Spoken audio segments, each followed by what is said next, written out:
explain the title in today's day and age, what that means when we teach when we treat our children like grown-ups. Right. So in order for parenting to work, parents have to have authority. So I actually begin the new edition with something that happened in the office just as I was writing the new edition. So mom brings her daughter in, and she's sick. The 6-year-old girl, mom explains her daughter has a fever and a sore throat.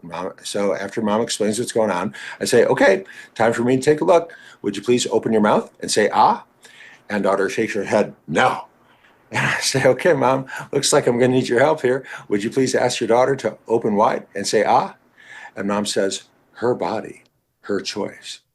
Okay, my body, my choice, longtime slogan of the abortion rights community, more recently adopted by activists opposed to COVID vaccines. Mom is using that slogan to defend her daughter's refusal to allow me, the doctor, to look in her daughter's throat. So that's an extreme example of what I mean by the collapse of parenting. Parents who think it's actually virtuous to let kids decide. That's an extreme example, and that's rare. Let me give you a much more common example of what I mean by the collapse of parenting. So boys not paying attention in school, 13-year-old boy not paying attention in school, totally not paying attention, off the chart on what's called the Connor scales, which is the teacher's rating, this kid's not paying attention in any class. Parents take him to the child psychiatrist. Child psychiatrist says, well, attention deficit disorder, let's try Vyvanse. Vyvanse, medication, tremendously helpful. Boy's now doing great, but he's jittery, totally lost appetite, palpitations. Parents see this article I wrote for Time Magazine about the dangers of these medications. They bring him to me for a second opinion, and I do a more careful sleep study. I do a more careful sleep history. I asked the boy, do you have a video game console in your bedroom? He said, of course, doesn't everybody? I said, were you playing video games last night? He said, of course, wasn't everybody? When did you finish? Like 1:32. And mom's like, 1:30, you were playing video games, 1:30 in the morning? What were you playing? Oh, RDR2. Excellent game. All right. So I say to mom, you got to get the video game console out of his bedroom. No video games. And you got to limit how much time he's spending playing video games. Max 30 minutes a night on school nights, and no video games after 9 o'clock at night, and no video game console in the bedroom. And mom says, I couldn't take the video game console out of his bedroom. He'd totally freak out. This is a parent who is unwilling to limit how much time her son is spending playing video games. She is uncomfortable exercising her authority.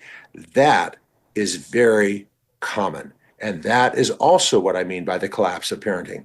Parents who are uncomfortable exercising their authority. And as a result, this kid is not paying attention in class. He doesn't have attention deficit disorder. He's sleep deprived. Sleep deprivation perfectly mimics attention deficit disorder of the inattentive variety.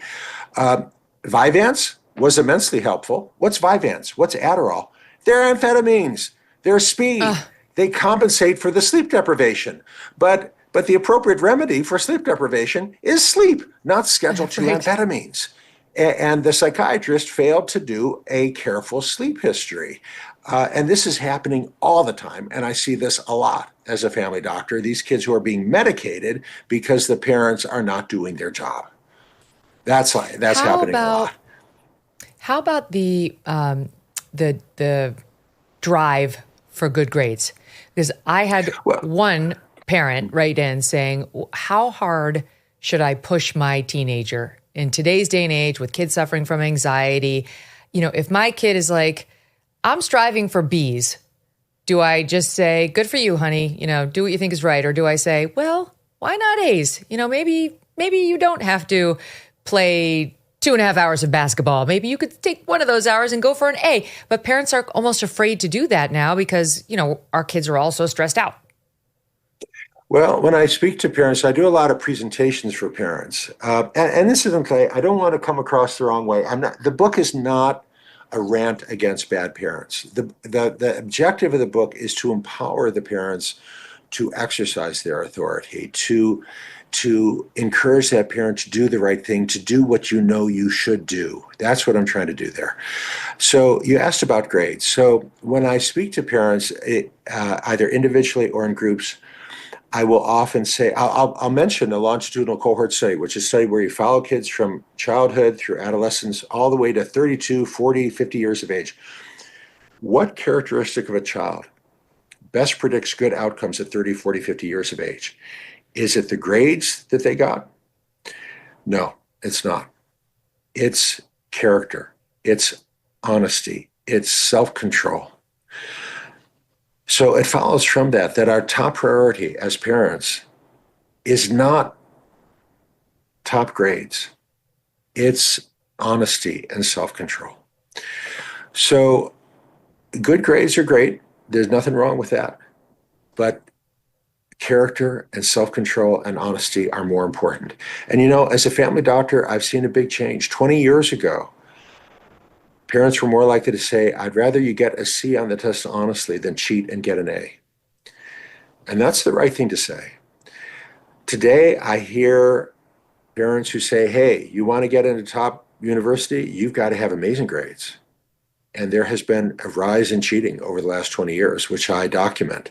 So you got to be very cautious about emphasizing good grades because a lot of kids are getting the wrong message. And there has been a rise in cheating among American kids over the last 20 years. That was one of the things that the Menendez parents allegedly told their kids before they killed them. You've got to get straight A's. You have to win, period. It doesn't matter how you do it. You can cheat, you can steal, fine. That what's important is to win. Just don't get caught. And it was kind of a fascinating thing and didn't end well. We're losing that moral compass. Being a good person and doing the right thing, even if it hurts, is more important than winning, more important than getting a good mark. Again, that was the lesson of the Andrew Griffith Show in a long, long time ago. It was the lesson of Happy Days and Family Ties. It used to be the lesson that kids would get from American television. It's not the lesson they get anymore, but it's a lesson that you as the parent have to teach. But how do you teach drive? Okay. How do you teach motivation? This is a real problem. And there's a lot more going on than cultural factors are part of it. And some of this is gender specific. So let's talk about boys. Testosterone levels have dropped a lot in the last 50 years and even in the last 20 years. And that's a major focus of my book, Boys Adrift. And a lot of this is due to endocrine disruptors. And it turns out that boys depend on testosterone for drive. Girls don't. So, I think that is part of the story. And, when I first started looking into this years ago, it sounded kind of weird and but there is actually very good research. And I actually wrote a paper for the National Institutes of Health published in their scholarly journal on this topic about how plastic bottles, the kind that people drink bottled water out of, actually contain endocrine disruptors like diethylhexyl phthalate that lower testosterone levels. So your son shouldn't be drinking water out of a plastic bottle. You should pour tap water into a steel canteen, and that's what you want to be drinking your water out of. Don't microwave in plastic. It doesn't cost anything to follow these guidelines, but it fixes the testosterone levels. So there's different factors that affect. That's why I wrote a book called Boys Adrift, and a book for girls called Girls on the Edge, because the factors and another book are called different. Why Gender Matters. Yes. Whoa, you've really done your homework. I appreciate that. I read that when it came out, Dr. Sax, and I remember finding it so fascinating. And when the trans insanity exploded, I was like, this is the one guy I want to talk to. Because he wrote before all this nonsense that there are two different sexes. They are very, very different, and it matters. And now we're told, no, it's completely, interchangeable. Yeah, well, and there's been a lot of change there. The first edition of Why Gender Matters had half a paragraph on transgender, and then the publisher, Penguin Random House, asked me to write a new edition, which I devote a lot of time to transgender because now it's a thing. For those of us who have been holding our breath for the past several months, waiting for this election, we can finally exhale. Work can now be done on the major issues this country's facing, one of the most significant being our national debt. The fact is our nation's broke. And that debt is a house of cards that cannot be quickly dismantled. So the strategy for you probably remains the same when it comes to your investments. You might want to diversify your savings. This is why I want to tell you about Birch Gold. So many things are out of our control, out of our president's control. So it can be important to have a safe haven for your savings. Birch Gold Group can help you convert an IRA or 401k into an IRA in physical gold. And the best news is it does not cost you 1 cent out of pocket. Text MK to 989898 to get your free info kit on gold. Plus, right now you will receive a free 1-ounce silver eagle for every $5,000 purchased. Protect your savings with Birch Gold and text MK to 989898 to claim your eligibility for free silver today. Thanks so much for watching. If you like what you just saw, hit the subscribe button for more clips and full episodes.